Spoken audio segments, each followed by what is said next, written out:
Welcome back, everybody. I hope you're doing well. Again, I'm pumped to be sharing with you all another guest who will bring a fascinating story. And just a reminder, if you've been enjoying the content, go ahead, hit the like button, and also subscribe. It's completely free.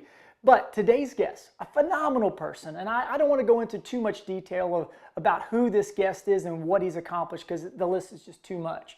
But I just want you to know, he shows the same grit on and off the field. In between those white lines, man, this guy just brought it week in and week out. He was completely one of those guys that just brought it with the mentality and the physicality each and every play. The grind never stopped, basically. He was really hard to stop by the defense, and that's right. This running back who came out of the University of Villanova was a third-round draft pick, and he had 9,512 all-purpose yards while playing at Villanova, which just so happened to be an NCAA record. As an NFL player, though, this guy was a go-to guy. Just when the team needed a massive play, he was always the guy to go to. And that's why Brian Westbrook was a two-time Pro Bowler and All-Pro. Brian's consistent type of elite performances were the reasons why he was able to be a no-brainer for the Philadelphia Eagles Hall of Fame. Brian's always had a contagious personality, and it shows as he continues to broadcast that with his media career as well. His business mind is very sharp as well. He's been very intricate in a venture capital group and is able to expand that knowledge to other people as well. Brian was a champion on the field. He's a champion off the field. One of those great teammates you have in life, and he's one of those people that you just want to sit down, listen to their story, get their takeaways on life, and that's why I'm excited to kick it today with Brian Westbrook, Mr. 36, Highway 36.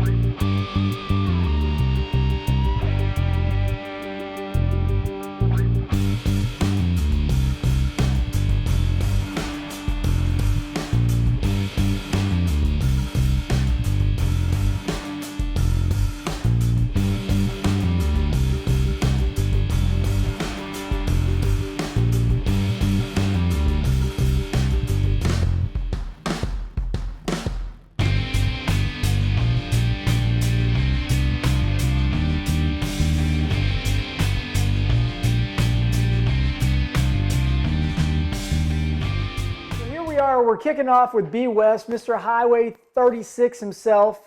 Brian, it's great to have you here. We're kicking it with David Akers. Listen, man, I just did this intro about you, and I didn't really want to dive into all the details of who you are and all the things that you've broken, all the different records that you do hold. But I just want to thank you for coming on because I know you're a busy guy. You're Mr. Media. You got the radio show. You're on TV. You're working the horse farm, and you got the family life. And we were supposed to have done this a couple days ago, and then I am from Kentucky, and that's where my education comes from. So when we discussed the time frame to talk, I told you Eastern time, and Need didn't put it back into context that, hey, I am an hour behind you. So thank you for your time today, and I can't wait to hear some of your story here. But I want to go back, and you happen to be at your farm right now in Maryland, and I know that's kind of where you grew up in Maryland, but can you take me back to where you were growing up as a kid, kind of the family life, siblings, whatever, because I know you had a very talented brother as well, but how'd you get into sports? What was home life, school life like, and all that? I appreciate you having me on. First of all, Dave, it's an honor when you get a call from an Eagles Hall of Fame where a guy has played in the league as long as you have, and I think the beauty of what I was able to watch through you. Because remember, I came into the league as a special teamer, so you're one of the guys I looked up to. Was being able to watch your consistency, being able to watch your preparation every single day, being able to watch how professional you were on and off the field, that helps a younger guy like me. A much younger, much younger. I said, no, you see all these great heroes here, but a younger guy like me, those things, it's hard to express it sometimes when you're playing because you're young, you got so much going on, and you're doing so many things. But now that I sit here and look back on my career, I look at guys like yourself and Ike Reese, guys that Mike Bartram, Jeff Thomas, and these guys that were core special teams guys that when you bust into the league, you're trying to find your niche. And it wasn't for me offensively. I had to find a niche somewhere, and it started on the special team side for me. But it was guys like yourself and those guys I mentioned that showed me how to be a professional. So when I have a guy like you call, I got to make time, even though we miss each other here and there, trying to figure out the time. I think it was just so important to be able to make it for your show. And so I Thanks, appreciate brother. you.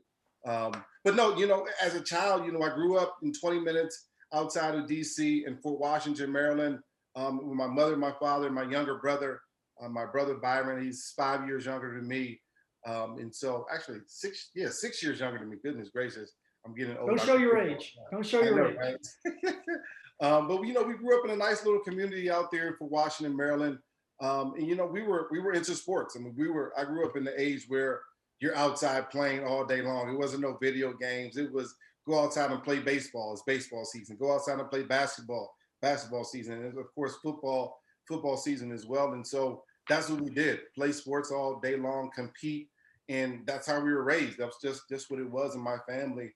And so that's what we did as young kids. And that really worked our way up through Boys and Girls Club, where my brother and I, we just excelled. We were really good athletes, and my dad was an athlete. My uncles, my family were athletes, and so that's what we did. We did sports, and I see how you raised your kids and what you've kind of done there, and what you're even still doing now. It was almost the same exact thing.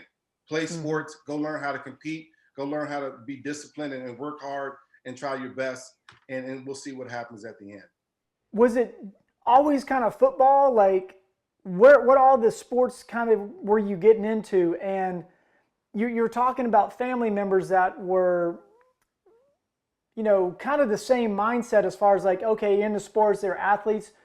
But you talked about you go out and you would get after it. And I thank you for what you were saying in the beginning. But the reality, I think it was kind of reversed. There was a lot of us that really saw you. There were other guys like you as well that didn't have to talk. They just exemplified it in their daily work. Yourself, Troy Vincent, B. Doc, Bobby Taylor. You talked about guys like a Bartram as well, but the list, there's so many different guys. But there's that group of guys like yourself, and I remember you saying this, and I want to think, did this come from your dad? Did this come from your mom, your uncle, wherever? You talked about like you didn't grow up kind of really playing the video games. I mean, we all played video games, but it wasn't the primary focus. You got outside. When the light posts came or the lights came on at night, that's when you came home, right? You drank out of a garden hose for water, but you had a tenacity of a mental and physical preparedness each and every week that was second to none. And I'm just kind of curious, where did that kind of mindset come from? Was it them? Was it there? Were there other sports? Yeah, well, first of all, I played, all the three major sports: football, baseball, basketball, all the way up through high school. My freshman year in high school, I played football, then I played basketball, and I went off for the baseball team, made the baseball team. But that's when that teenage itch kind of kicked in, and I was like, I want to take the season off and just kind of hang out and just chill for a little bit. And I never went back to baseball after that. And I tell my kids one of the biggest mistakes that I made in my life is not playing baseball anymore, because you're seeing some of these contracts that these guys are inking at this point. So it's always one of those things you're like, what if, type of thing. Sure. But when you talk about that edge, I think that competitive edge is just born and fed throughout your life. You pick up that chip on your shoulder where people say, oh, you can't do this or you can't do that, or you should stay in this lane. This is where you should be at, and you'll never be good at anything else. And so for me as a young kid, I never was the biggest. And really throughout my life, never was the biggest. I was taller than no, we're close to height, but Depends if but you had your cowboy boots on. If you had your cowboy boots that's on, you might right. have had me just a little bit. That's right. That's right. But so you're never the biggest. So you're always competing. You're always trying to prove somebody wrong. And that chip on your shoulder really it starts in sports in some ways, and then it starts expanding to other parts of your life, business and public speaking and doing your analyst work. And you start competing everywhere. And now you're looking for reasons why you can be better. And the reason why, generally for me, is not because you're the biggest, strongest, fastest, most talented. It's because you want to work harder than everybody else. That these Mhm. types of things just don't happen by themselves. It happens because of you being in the right place at the right time. I was lucky to be drafted into an organization like Philadelphia with Andy Reid that had a need for a player like me. If I would have went somewhere else and they were running the power I and running dives all game long, I wouldn't be there very long and probably wouldn't have been in the NFL very long. But I went to a good situation with great teammates, great leadership, and a coach that had a game plan for to be able to use the talent that I had. And so I was lucky in that way. But all the other stuff is literally straight hard work. I mean, I try to tell people all the time, and it's there for my success. There never was a secret. It was how hard can you work? Can you work harder than somebody else? Are you willing to work harder than someone else? Are you willing to do the small things that other people aren't willing to do? Are you willing to be there early? Are you willing to stay there late? All these things are, I mean, to me, there was a very easy equation to success. And a lot of people use it. A lot of people don't live it. It's hard work plus discipline plus sacrifice plus dedication is going to equal success. And it's as simple as that. And that's how I've lived my entire life. And really, during football, it was the same thing as it is after football. How much do I want something? What am I willing to do to make that dream a reality? That's great. And the thing about talking about the small things, I played for a legendary coach for the first 2 years at Louisville, believe it or not. His name was Howard Schnellenberger. And he always had this pipe and he was always had a little bourbon with him. He's just kind of who he was. But he used to coach University of Miami. He was part of the Dolphins' 72 undefeated season as a coach there. But he always said it's never the alligators that get you, really. It's always the gnats. It's the little things if you're not taking care of those. So we understand a little bit of the mindset. I want to dive into the Andy Reid stuff later, but you ended up going to Villanova and having a spectacular career there. How did you end up in Villanova from Maryland? How did the recruiting process go? What schools were looking at you? Why did you end up there?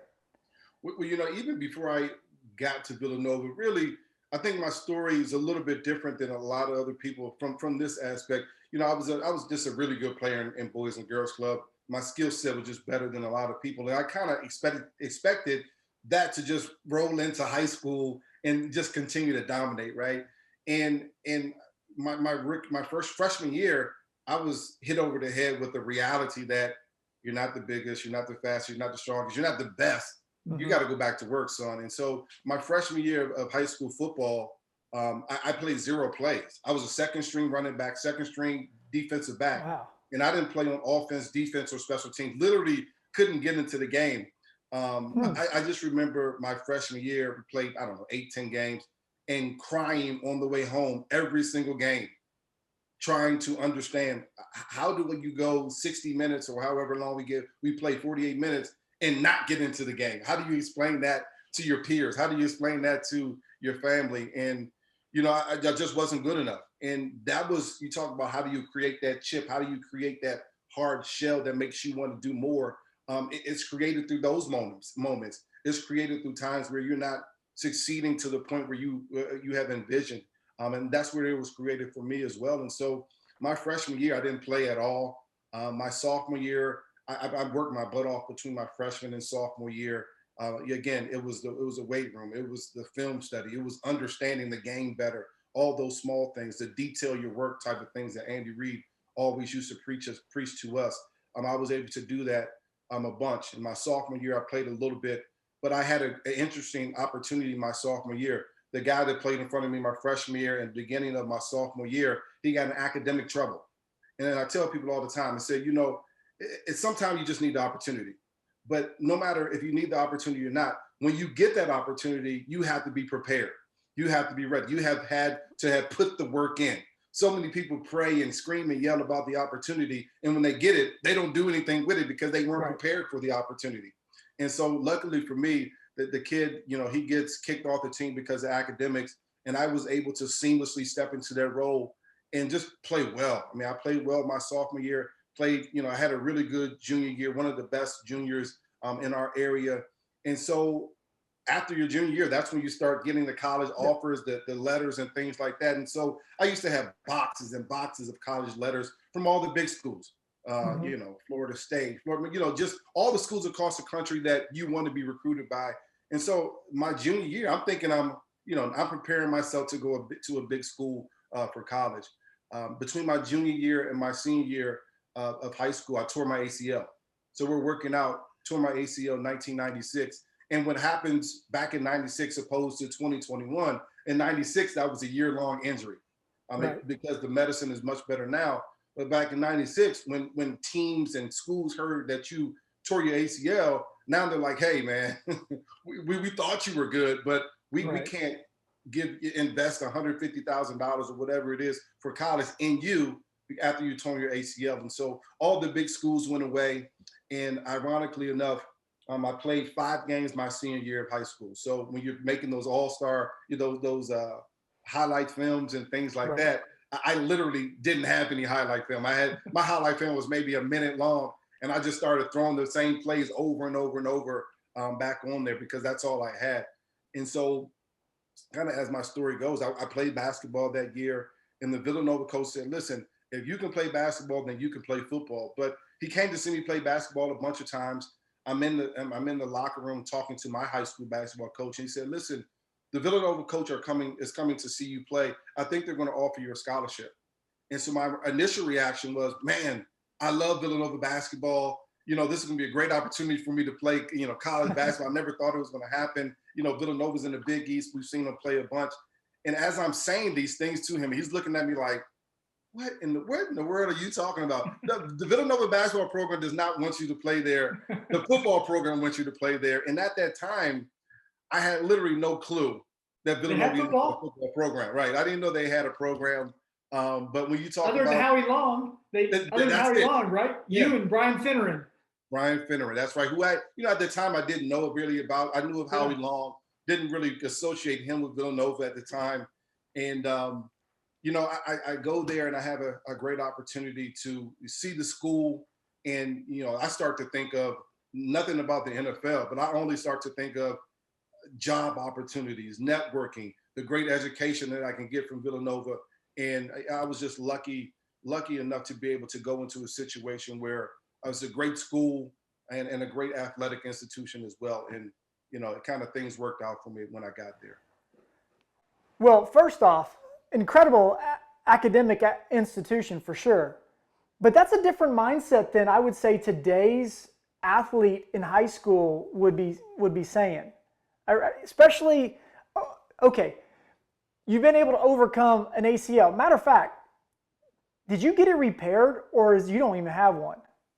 Well, I first initially got it repaired. So I had about 20% left of my ACL. So you get it shaved down and you get it repaired at that point. And then when I was at Villanova, I ended up blowing the whole thing out.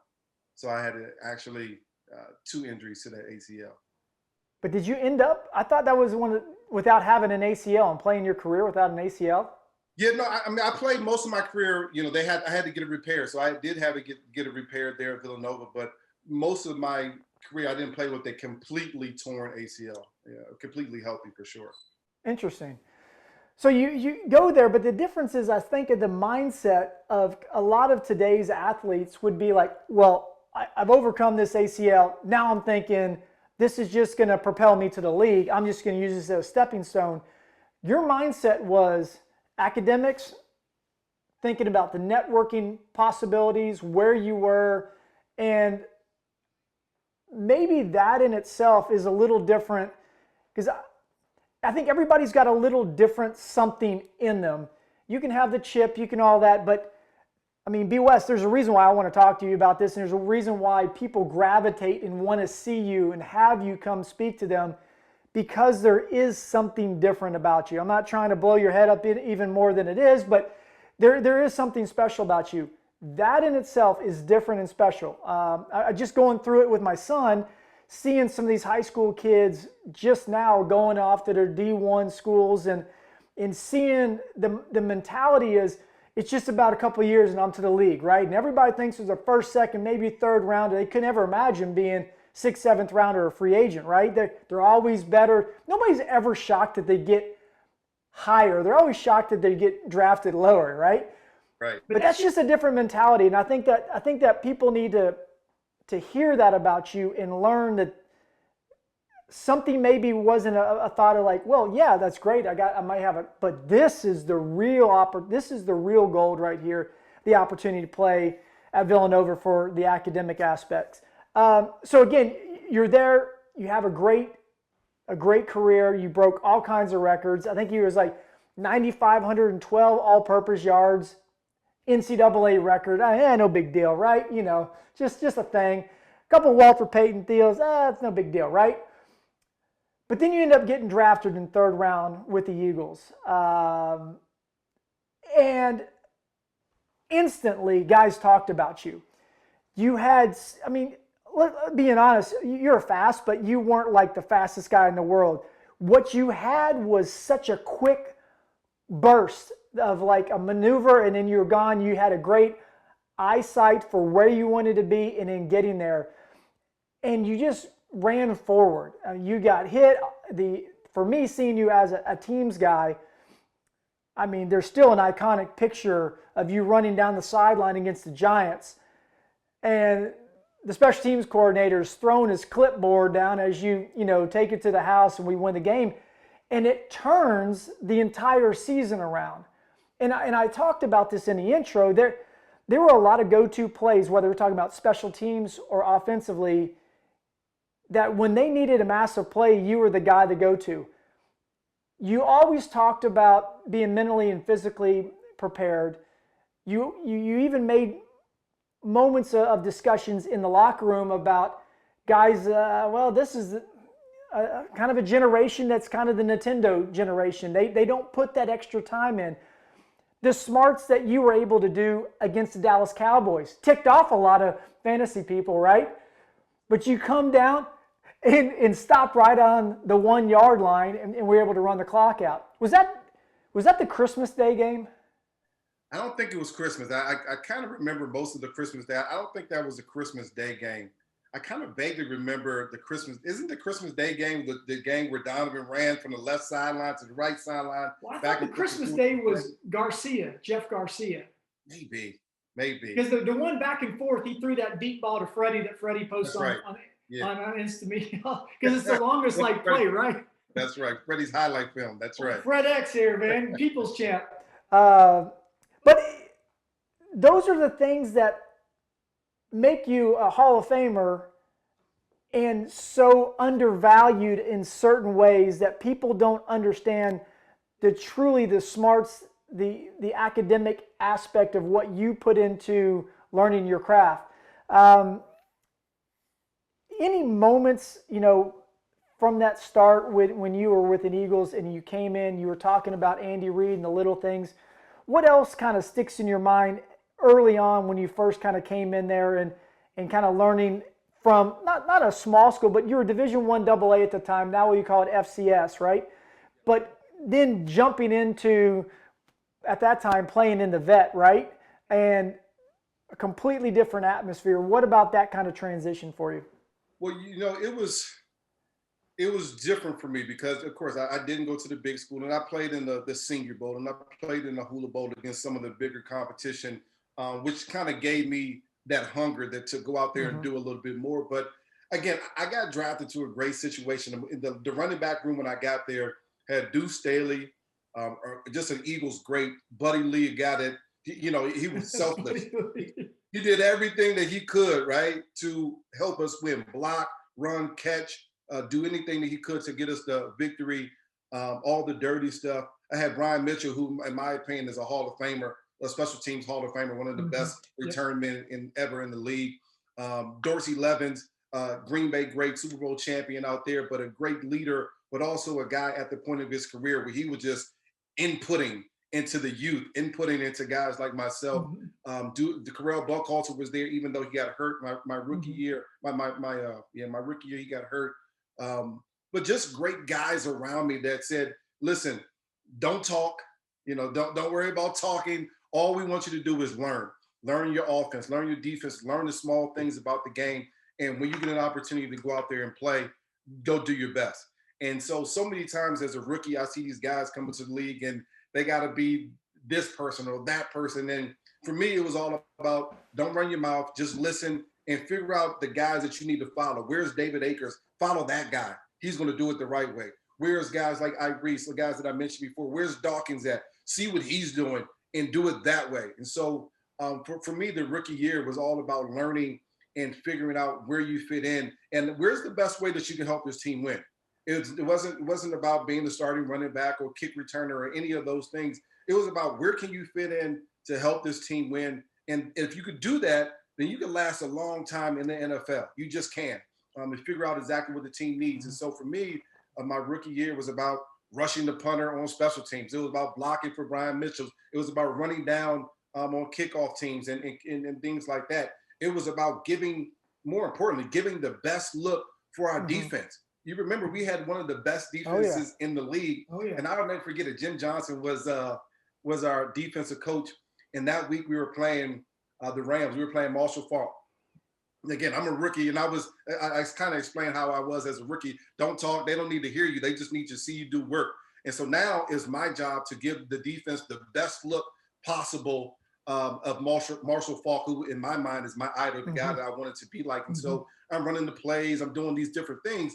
But on Friday, now we take the pads off. Friday, we just have our shells on. Jim Johnson puts in this defense that they say, okay, anytime Marshall Faulk doesn't have the ball in the run play, he's going off for a pass route, we're going to chip him. So I said, okay. Now, as an offensive guy on the scout team, I had no clue that they were putting this in. So the first time I run through the hole, Hugh Douglas cleans my clock, boom. And I'm like, hold on, it's a Friday. We're supposed to be tapering down, getting ready for the game. So I get knocked over. And I'm thinking, okay, maybe this is a mistake. Second time, same thing happens. So now I'm like, okay, I see what's going on. I'm going to make a miss. And so Jim Johnson, he goes off, cusses me out, calls me all different types of bad names. And I told him, like, Jim, I'm frustrated. I'm pissed off because I'm not able to do what I want, which is the exact thing that they were trying to get from Marshall Faulk. They wanted to make him upset. They wanted to Marshall Faulk to understand that we're going to get beat up every single time you come to the line of scrimmage. And so the last time I made somebody miss, Jim threw me off the scout team. He started yelling and screaming at me. Really the first and ever time that I had it wasn't an altercation, because I think Jim, he understood what was going on, but he also understood that I had pride too. I wanted to go out there and show well. And so he threw me off the special teams. Andy Reid is laughing at me. And it's just one of those things. It was a rite of passage for me, because I think the defensive players at least saw that I had the passion for the game. But, also Jim was like, listen, we need you to run this defense and offense the way that we're trying to get the best for our team. And, I took pride in small things like that. I took pride in the fact that we had one of the best defenses, and it was my job to give them a look every single day, because they were, so they can be prepared for some of the running backs that we played against. And so it was small things like that that kind of built me along the way. And, again, being around the right people at the right time plays a big part in your success as well. I could not agree more about that. I mean, Jim Johnson had a big part of me even being there with the Eagles. When I got there in '99, they had a guy named Chris Boniol who had been a big-time Dallas Cowboy guy, came in and hadn't done like they thought they would. So they brought myself in, and I thought I was winning the job. They bring in Norm. They said, we want you to kind of learn under Norm, but we want you to kick off and be long field goal. I was like, well, nobody does that. Well, Jim Johnson was in my corner to say, we think that he can build and we like him for the kickoffs. And I really didn't know that until the season progressed on, that Harbs had told me, like, hey, he's in your corner. So I always had a big appreciation for Jim for giving me an opportunity. And again, I had some of those opportunities early on that you talked about where, here's your chance. And I blew it with the Redskins. I literally blew my opportunity. I never thought I'd have that chance again. So I didn't want that chance to arise and then me blow it again with the Eagles. And, when you have people believing in you, all of a sudden you start to believe in yourself a little bit more as well. And when you're talking about a running back room like you are, I mean, that is a pretty legit room right there. And then we even got to guys like John Ritchie started coming in, and you kind of solidified again that mentality, and it becomes contagious. And we went on a run there for a while, and you're obviously one of the leaders. And I think I got a couple of captions pictures going down the stairwell with me, and my helmet was a little tall. I'd use bigger studs that game to wear, but so you end up making 2 Pro Bowls. You're an All-Pro, and then there was a point where there was a change, right? I didn't mean to just shift all the way through your Eagles career there, but you end up getting released, and we've all been released at some point. But I was with the Eagles for 12 years, and I still had I was ticked. I was pissed off. I was hurt. I wanted to, in your mind, you kind of think, I'm going to walk off this field with pomp and circumstance, and it's not going to go down the way that it went down. When you found out about that and you ended up going out and playing in San Francisco, how did that kind of transition go for you internally? And I mean, come to reality of they're like, well, you're not as good as we think we are, or a cap issue. There's all sorts of things that play into it, obviously. But I had read that was a tough situation for you, and I was just curious to hear about it. Well, my last year in Philly, I had 2 concussions. My body just wasn't right, and physically, I never really recovered throughout that season. And as you get older, the recovery time just takes longer and longer and longer. Right. So physically, I never really recovered to be able to help the football team. And of course, LaShawn McCoy came in, and he started killing it from his rookie year. And so, I mean, at that point, the older guys, they become expendable, especially for high salary, often hurt older guys, right? So you just can't keep them. That's the nature of the NFL. And so for me, midway through the season, I started looking around like, okay, Dawkins left last year. Mm-hmm. McNabb is not having the type of season that will keep him here. And I was always just a realist with myself and really everyone's situation. And you start looking around and you say, well, you know what? I see this team changing. Things, the culture of the team, the guys that are coming in are changing. They're getting younger. And now, instead of being one of those young, hungry guys, I'm one of those older guys at the other end of the locker room looking around like, man, these young guys are driving me crazy. I'm becoming that guy. And so as that season went on, for me, the writing was on the wall. And I just remember walking in, the day after the last game, and that's when everybody's kind of packing up their stuff. And usually, especially when you're younger, you're going to come back. For the most part, you're rushing to get out of it. I just want to get home, and I want to be able to get done with the season. And that year, I just remember kind of milling around the locker room, talking to all the guys, talking to all the people in the organization. And I just remember packing up my locker, being the last person there, and just looking around like, man, this has been a great run. It's been a great 8 years. I got into the league 3rd round. It could have been easily 5th round. Never knew where it was going to take me. Just knew that I was going to do my best. And I've been able to stay here in Philadelphia, a great situation, and be competitive. Not just good, be competitive every single year on these teams, winning football teams every single year. To me, that was a great milestone. That was a great opportunity. But I also knew the sun was setting. I knew the time was getting very, very short for me there in Philadelphia. And so I left that locker room. I packed up all my stuff, just looked around, pulled in all those memories. I just remember guys like Ike Reese saying to me, you're going to leave this game with three things. Memories, hopefully great memories of your teammates, the guys that you've been around, the games that you won. You're going to leave with hopefully some money. Hopefully you leave this thing with a couple dollars, and plenty of injuries. And, I was able to, just think of all the memories that I had in that locker room, all the great guys that I've been able to be around, the leaders that I've been around, the guys that I've been able to mentor. So it was just a great opportunity for me to take it all in. And then finally, I don't know, a couple months later, I got the phone call. You get that call from that 215 number in Philly. You're like, I feel like this is Andy Reid. I answer the phone, and I happen to be on the farm. He said, "Hey, what you doing?" And I was like, "Nothing. What's up, coach?" He was like, we want to release you. We appreciate everything, and Andy, the consummate professional, we appreciate everything. You've done so many great things for me. You just, money and injury just doesn't all work out for us. And, at that point, I was appreciative for Andy giving me an opportunity. I was appreciative for the chance, but there's a big time emotion because now you're thinking that part of your life is over.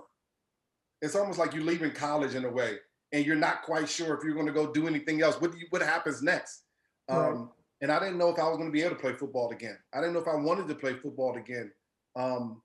But that last moment, that phone call with Andy Reid, it was therapeutic for me. I knew it was going to be coming at some point, but it was just great to be able to catch up with Coach, and then him to let me know that my time in Philadelphia was over, and now I got to go find a job. Now I got to go find another opportunity. I feel like one of the things that Andy talked about early on, everybody says the NFL is not for long. And everybody I talk to, I kind of say this. When they say, what was it like? I said, the biggest thing that I miss is the locker room. There's just something about it when you're with those people more than you're with your family for almost years at a time. Back when we had training camp and you were stuck there, back when we had mini camp and we would be over the Residence Inn, there was just time that you're spending with people from all walks of life, different color, culture, religions, you name it. We're tossing this room with the same objective in mind, to win a Super Bowl championship, right? And ultimately, you want to be able to have a great career so that you can get paid, and at the same time play well enough that we can all, like a rising tide, lift each other up and win that Super Bowl, right? And when you start to see that first year, and you're like, oh, this is great. And then you see May kind of first-ish after the draft, and you see who's gone, who's here, and you're like, wow, this isn't the same team. Right. And then you year in, year out, and then you become close to certain people, and your wives do, and they're gone, and they're out of the league or different teams. It starts to, I think, harden you a little bit about it. At least it did to me. But the one thing that I really do miss and have struggled on the outside, the transition, is to find that feeling of a locker room. And there are certain guys that as soon as I see, you talk about the memories, it just comes flooding back, watching Donovan, the funny things, you cannot rip on people like you can in there. If you imagine going to a boardroom, like you're going to one of these things, one of these media, and you're ripping on the guy like that they did in these meetings, like it just would not happen, right? And HR would be called down, but that's, I think, some of the things that makes football special. Like all the things you see on TV, I'm like, that's really not the way it is. But it's something more, and it's more in a positive way. Now, obviously, we miss the game checks. Who doesn't miss those, right? But it's that locker room that we miss. And I feel like, you remember Tom Canavy, right? Yeah. The Colonel. So the Colonel's been kind of around, but he's down here in Nashville as well. He goes to his kids go to the same school my kids go to. Grasmanis is down here, and Bubba Miller. There's a lot of us, Blaine Bishop, and we're all our kids are playing against each other. So it's kind of funny, but he's like, I tried it on the outside. It's kind of like Shawshank, He's like, I tried it on the outside, and I can't deal with the life on the outside. I got to come back in, And I believe that it's that team that, there's such an expectation of you to do something at a high level. And if you don't, then you're going to lose your job. And I believe in I'm not saying this is everywhere, but there's a thing within a lot of athletes that you just alluded to early on. Whether you're playing, whether you're in broadcasting, whether you're, in your probably venture cap, you want to compete. You want to be the best. That's not the norm, D. West. You're not the norm. So that's why I think it's imperative that people hear stories like this and I want to be the best. So going forward, you go out to San Fran, you play out there for a little bit. How was that experience out there? Well, I kind of had a feeling it was my last year. You remember your body just tells you these types of things. But I didn't want to end my career the way that it ended in Philadelphia with the concussions and things like that. And so I knew it was my last year. I went out there, I played behind Frank Gore, made some really good friends. And, the weather there to me was the best part of being in San Francisco, the weather and our practice. But I don't know when you were there, I was there 11 and 12. Okay, so you were there the year after me. So I guess they were still at the old practice facility, things like that. And so, you're on the practice field, you're looking up at the mountains and it's 75 degrees. It's a beautiful place to be. And a lot of good memories in that building with Jerry and Roger Craig and Steve Young and Joe. Just those types of things that you're living with out there. But, I didn't play very much, especially early on. Frank took all the reps and then, he got hurt. And so I had to start the last 5 games of the season.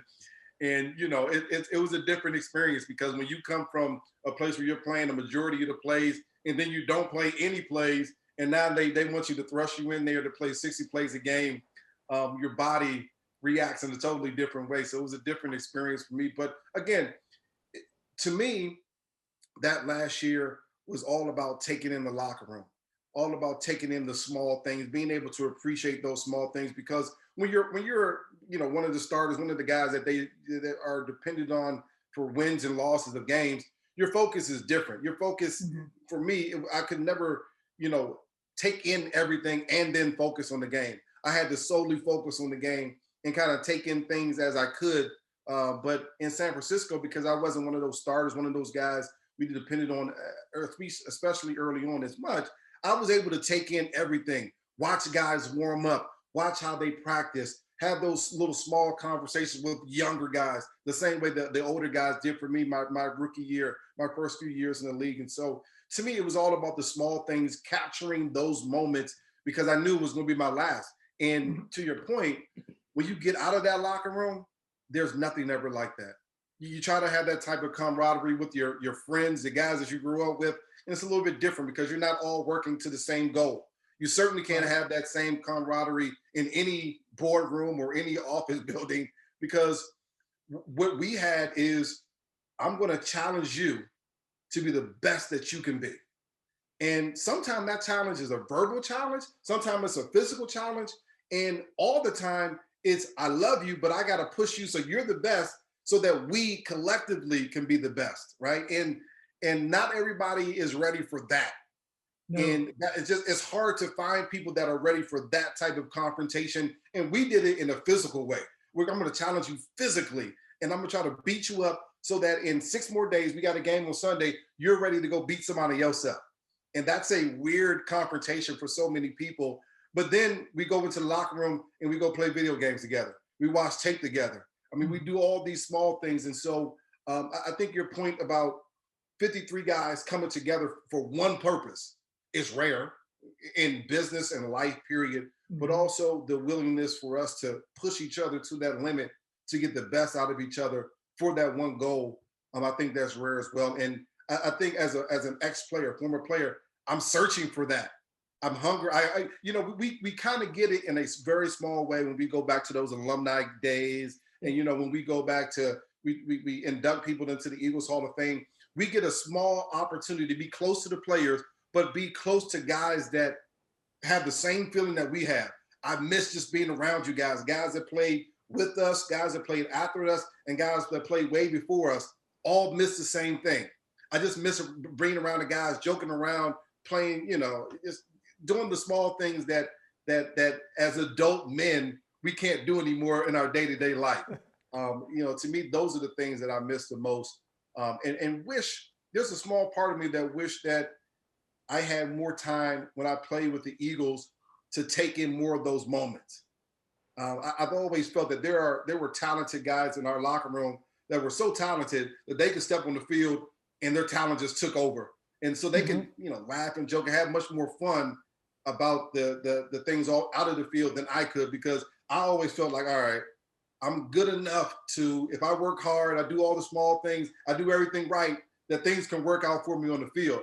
But if I take half of my time to be joking around and playing around, then it would never work out for me on the field. And so I spent all my time kind of tightly wound, focused on football. And at some point, you start to think back and say, maybe that took me away from, it gave me a lot of success on the field, which was the goal, but it also took me away from some of the other things of being able to enjoy it as much as I wish I could have. I cannot agree with you anymore on that. And the reason why is this. I felt like there was such a fear of failure, of letting people down, that, I think, I don't know if it was Quentin Michael or some Sheldon Brown or somebody, like he said, Akers has got the easiest job Monday through Saturday. He said, but I wouldn't take his job on Sunday. Yeah. And I would agree to a degree on some of that, where it's not obviously I'm not out there taking the shots like you guys are, but there's a reason why I had an endorsement with Pepto-Bismol, because I would drink a half a bottle before the game, because I was so afraid, not afraid of my talent or anything. I did not want to let the team down. Now, we all fail at times, right? That's part of being human. But the one thing I did want players to know, or still if I need to at this point, is like, I always wanted to perform well. Obviously, you want to perform well for yourself, your family, and all that. But you want to perform well for the team, the organization, the city. And so I do believe I did not allow myself to have fun. It was more of, I got to, after the game, I had fun, whatever, that was a relief, and then I built up to the next week. And Andy would talk about these, everything was about the individual play, and then you go to the next play and your next play, and hopefully you add all those plays up, you've had success. And then you look at that whole week, you've had success. And then you look at the season, you've had success. And again, I go back to that sort of mindset. Yeah, looking back, I would love to have had that, but what would we have sacrificed to allow that more fun? And I do miss the locker room. I do miss that, say, oh man, should have taken a deep breath and enjoyed this a little bit more instead of being worked up and anxious about things that really wouldn't have had any effect on.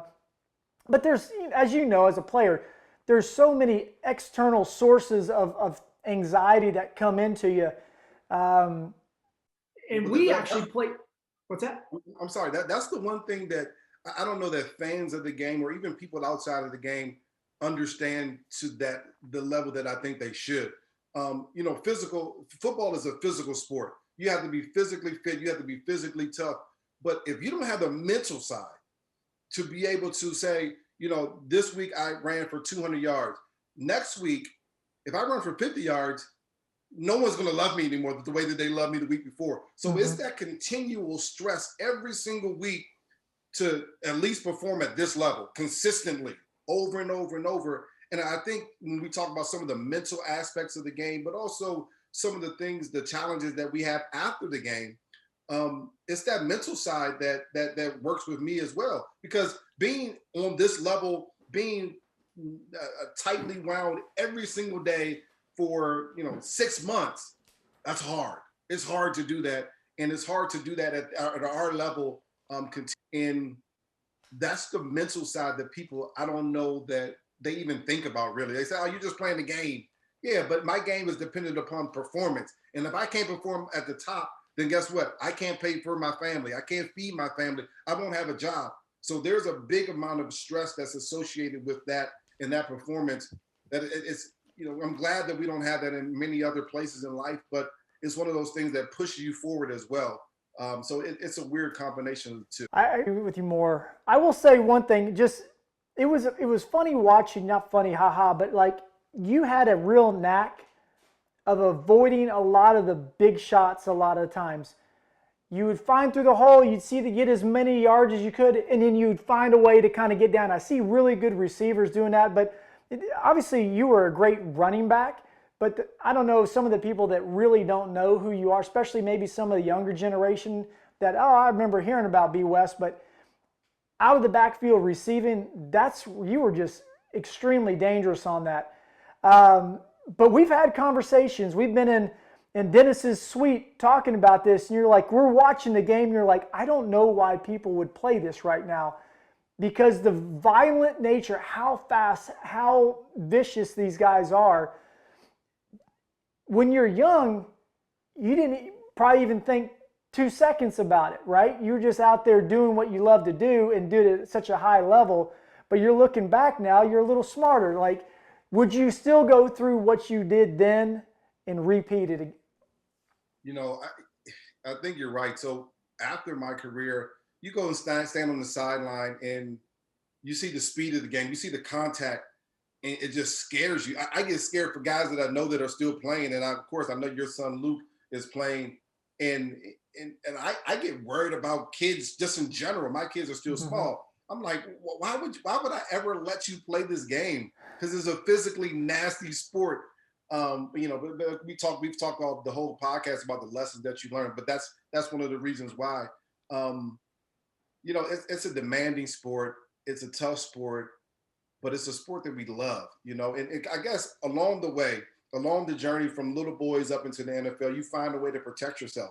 And you talk about my ability to make people miss. It was almost out of survival. How do you survive these guys, Hugh Douglas and Jeremiah Trotter? And I'll never forget my rookie year, we're going against the first defense. I'm the second offense at the time. And LeVon Kirkland is standing across the line of scrimmage of me. And I'm looking at him like, hold on, timeout. This is a linebacker that running 4.5, and he's 300 pounds. Which one of these guys in front of me are going to block that guy? And I remember hearing the coach and Deuce saying, well, you got to make one guy miss.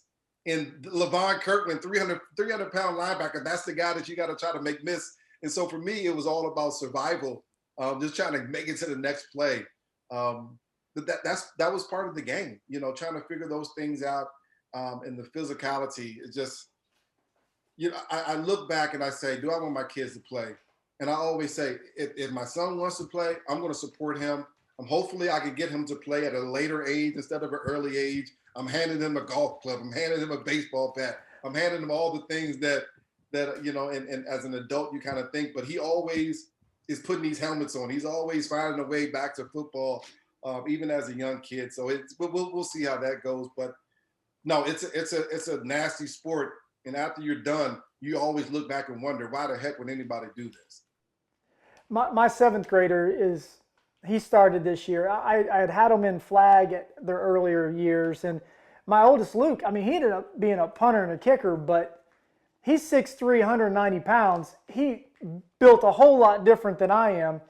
And I really thought that he would get into football, but I said, you can't play until 7th or 8th grade. But then he was so ingrained in the soccer and lacrosse at that point, he was like, I don't want to deal with it. And he'd heard all those years, I was like, I just don't want those hits on you early on. I don't mind if you play later.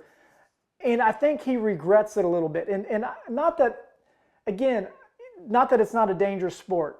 But I just think there's something special about football, more so than, maybe I'm a little jaded, than some of the other sports, and what you learn, what you're sacrificing for each other, and the self-discipline to push you through, the mental game that's there. I almost wonder, it's still worth it. And I'm saying from a different position even, not even kicking and punting, that I would allow my kids because of that knowledge. And yeah, I mean, it'd be great if they picked up and they were great at golf and they were not. So we do it this way. I have a couple more for you real quick before we end up here. But what do you think? And you've probably already kind of gone there. You finished football and you started getting into broadcasting. You've got this farm. You've got this affinity for this farm. You've got these horses. Matter of fact, I had some work done in my house, and and she saw that I had played with the Eagles. She goes, "Do you know Brian Westbrook?" I was like, "Well, yeah. I mean, great guy." And she goes, "He bought a horse from me." I was like, not surprised at all. He's all into the horses. So you've got this deal with the horses. You got into broadcasting. You have radio. You're on with an ex Philadelphia media lady with Jenna Wolf, doing every day, doing that. And then this venture capital. How did you kind of say, all right, football's done? What was your mindset and the toughest thing you've done to progress to where you are now? There's a lot. That's a lot to unpack, but I'm just going to let you go. Well, really, when football was done, I didn't necessarily know what I wanted to do. Thankfully, I had a good set of money where I could say, okay, I don't necessarily need to work right now. Let's figure out what I wanted to do. And really what kept popping up is that the opportunities to talk about the game. People wanted to say, what's your opinion about the Philadelphia Eagles? What's your opinion about that? And when you're fresh coming out of the game, you studied it. That's all you do. All you do is study film and study. And so really it was an easy transition to me to be able to talk about the game. The biggest and hardest transition for me was understanding, the pace of the way that you talk and not talking too fast and using words that are actually in the English dictionary, not the words that you use when I'm hanging out with Carell Buckhalls and my friends, right? And so getting the ability to understand that people are looking for you for a way to understand the game. And you have to explain it in that way, not and explain it in a way for a guy that played in the NFL for 9 years. I'm not explaining it to other NFL players. I'm explaining it to people that may never have played in the game at all. And so I enjoyed that. It was one of those things where it was a challenge. It was a challenge for me to go out there and try to figure things out. It was a challenge for me to be able to talk about the game in an intelligent way, in a way that people can understand. And it's gone up and down. I've had my good days where I sounded like I knew what the heck I'm talking about, and I had other days where I'm like, I'll try again tomorrow. Just things didn't work out so well today. So I did that, and I started with the radio, then got to the TV stuff, and now I'm with FS1, Fox Sports 1. We do a show called First Things First that comes on early in the morning, 7:30 Eastern through 9:30 Eastern, and we talk about football. We talk about the game, and I analyze the game and look at the things that I think are helpful to wins and losses, guys that are doing well, guys that aren't doing as well, and just talking about sports. And so that's something that I love, something that I would be doing with someone, whether it was on TV or not. We would be talking about Eagles football. We'll be talking about the coaching staff, the players. We'll be talking about that whether I was on TV or not. And so that's something that I certainly enjoy. But this horse thing, I bought my horse farm about 16 years ago now. And I went on a trail ride and I enjoyed it so much, but I was young and had a bunch of money. And instead of saying, let me go buy a horse, I said, I'm going to buy a horse farm. And if I was listening to people the way that I should have been, I would have never bought a horse farm, but I also would have lost out on so much of the enjoyment of animals and being outside and working with your hands. And that same process that made me successful as a football player will make you successful as a guy that owns a business, a horse farm, and things like that. Reading up, studying your craft, being disciplined about things, and sacrificing certain things for the success of your business. Same type of thing there with the horse farm. And really, I've owned it for 16 years, but this past March, starting 2020 March, was the time that I had the most fun in it. We started quarantining at that point. My oldest daughter was 6 at the time. She began taking horse riding lessons. My son was 3. He began taking horse riding lessons. The one that I love the most, because I had the love for the horse farm, and my wife liked it, but she didn't love it at the time. Right. And she began starting taking horse riding lessons as well. And so to watch them fall in love with the activity that I already loved, to me, that was the best thing, about that time being here, just kind of being quarantined here, where they can just ride all day long. And they were rushing me out of the house. Instead of me dragging them to the farm, they were dragging me to the farm. And so it was a beauty there. And so we enjoy it. We go out there, we have fun with it. We breed a couple of reining horses every single year, probably 3 or 4 horses every year. we sell them. If we have one that we think is going to be successful, we try to keep it, and we do try to have fun with it as much as we can. But I think it's important for my kids to get out and experience nature, experience the world around us just a little bit, and not be sitting in front of those doggone computers too much. What type of riding are they trying to do with the horses? It's called reining, so it's a Western discipline. So like a cowboy, they have the cowboy hats on. I don't know. We had some of these trophies in here somewhere. It's one trophy up there. So they ride around in circles, and they run down and they stop and they slide a little bit. And I mean, it's a really, you got to look it up. It's hard to explain, but it's called reining, reining.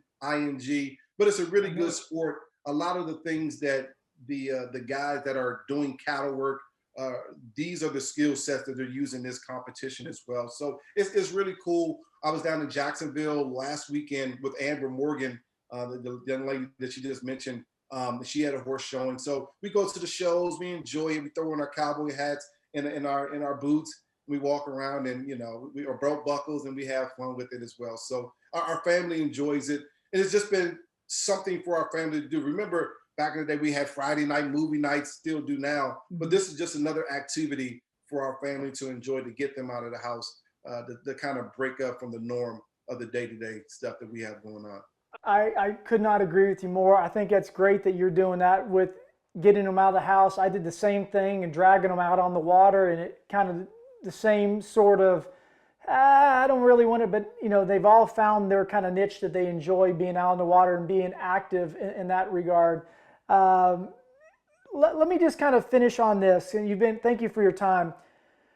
There was a movie, and since you're kind of a cowboy with this, I don't know if you ever seen the movie. It was a Billy Crystal movie called City Slickers. Old movie. So there's this guy that runs a dude ranch named Curly, and he talks about everybody finding out that one thing in life. And so I'm curious, does Brian Westbrook know what that one thing in life is for him, that he can give us that big takeaway in general in life for the audience here to say, hey, this is that one thing that I think is important in life. If you take care of this, everything else kind of takes care of itself. Well, I feel like I have so many one things. Like, I feel like I have so many one things. But I think I've kind of said it a couple times, and it's a basic premise, but I don't know that people understand it enough. And to me, it comes down to hard work. It comes down to the point where, are you willing to do more? And I think back, okay, I say to myself, okay, with your foundation, how can you help more people? Well, I got to go bust my butt so that we can collect enough funds so we can add 10 more kids to our foundation that we can help. I need to go, I need to work harder so I can study more. What type of grants can we get? I got to stay on the computer to do the small things. Even in just the work world, how do you become a better broadcaster? Well, you got to be knowledgeable about your sport. So you got to watch all the games first. You got to come up with a different thought process so you're not regurgitating what you've heard 1,000 other analysts say. So that's the work part again. The hard work goes into everything that you do. And here's the thing. A lot of people feel like, I've done just enough.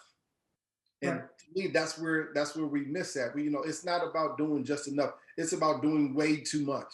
It's about that overkill. It's about being over prepared. And if I could go back and talk to the guys that I saw that were super athletic, that had superhuman talent, but that just didn't reach their potential, I would always go back and say, well, why didn't that guy reach? And I said, well, he wasn't willing to do the small things that made guys like David Akers successful, guys like Mike Bartram playing the league forever, not super athletic, just had a great talent, was willing to work his butt off. I'll never forget this. This is my rookie year. This is the story just popped in my head. You remember when, and you know how Coach Harbaugh was, hard-nosed coach, passionate, but he was also, it was special what he did. He had to get special teamers to play that wanted to be offensive stars, that wanted to be defensive stars on a really good team. He had to get that same passion out of the special teams guys. And he had to push some buttons here and there. And I'll never forget this, my rookie year. he got on Jeff Thomason one day. I remember, and Jeff was one of these guys that I looked up to. All he didn't say a word. I mean, he would talk to you all the time on and off the field, but he never said a word in practice. He just worked his butt off. He was like a third string tight end, worked his butt off, but more of a special teams guy. So I watched guys like that. And for some reason, Harbs jumped on him one day. And Jeff was like, hold on, timeout. And this is the middle of the practice. This is when as a rookie, I've never seen guys go back and forth with the coach this way. He said, listen, I bust my butt out here every single day. I'm in meetings on time. I do all the right things. I show an example. And I said, it's just to be out. And he said, just to be able to be out here to compete and help you win. And you're busting my chops out here. That's not going to fly. And I'm saying to myself, if I'm patterning myself after a guy like Jeff and they're getting on him, then I have no chance. Right. Mm-hmm. And he called out Harbs and Harbs backed off. And it was pretty cool to watch because I was like, I understand what he's saying. He did all those things. And it came down to he wasn't talented. I mean, as talented as everyone else, other guys we had. But he just busted his butt. He wanted it more. He worked harder than everybody else to stay active, to stay on that football team. And to me, I appreciated that. I appreciated when I saw guys do those small things. And really, in my life, the times that I failed, that I haven't achieved to the goal, to the level that I want, it was because I didn't put enough work in. It was simple as that. It wasn't because of anybody else. There's some circumstances that you can't control that happen. But for the most part, it was Brian Westbrook, you didn't do your job. And too many times that I see our generations now are, oh, well, this guy's fault and that guy's fault and this. And if I had that opportunity and then this, well, maybe you weren't prepared when you had that opportunity because you didn't put in the work. And so really, I always go back to that. Put in the hard work and things will figure themselves out. You'll get your opportunity. And when you get that opportunity, be prepared because you put that hard work in and make the most of it. That's good stuff. It's funny, real quick on the Harbs, and I've talked about this before. Harbs is one of those guys that can push your buttons out there, and he would do it because he wanted you to be even a better player. But he was the same guy that would rip your tail, F-bomb you out there, and go sit down and have lunch and be like, B. West, how's the family doing? Right? And people are like, man, he's like Jekyll and Hyde. I was like, no, I learned it early, and I was smart enough to learn it early, that he wants me better out there because he does care about who I am and my family, and that's why he does care for me out there. And I remember that specifically where we were on the field with that Jeff Thomason deal. And I know that Harbs actually apologized to Jeff. He's like, I was wrong. I was trying to motivate other people, and I did it through you, and I was wrong for doing that. And I think that takes a lot to do, to be able to especially in a very ego-driven sport, to admit wrong and almost apologize to some of the guys. But I think that's why John's done a very good job as a head coach as well, and obviously a Super Bowl winning coach as well. But hey, man, I will say this. You're very, very good and talented as a media personality, and I would love to see you, now whether or not you want to do it, I'd love to see you propel onto color analyst, game day, because you have a way, an articulation to be able to share what's happening. I mean, I watch your social media every day. I see it. I see what you do on there, and it is really good. And I'm not trying just to blow smoke. It's really good. I would love to see you move up to the next level as well with that. But that being said, I just want to thank you for your time. Thank you for kicking it with us today. And I wish I'd see you in person. This COVID thing has sucked, that's for sure. But you look great. Love seeing all the stuff on the horse and your family. And God bless you, brother. All right. Thanks, Dave. Good talking to you, man. Please tell the family that I said hello. You do the same, brother. Good to see you.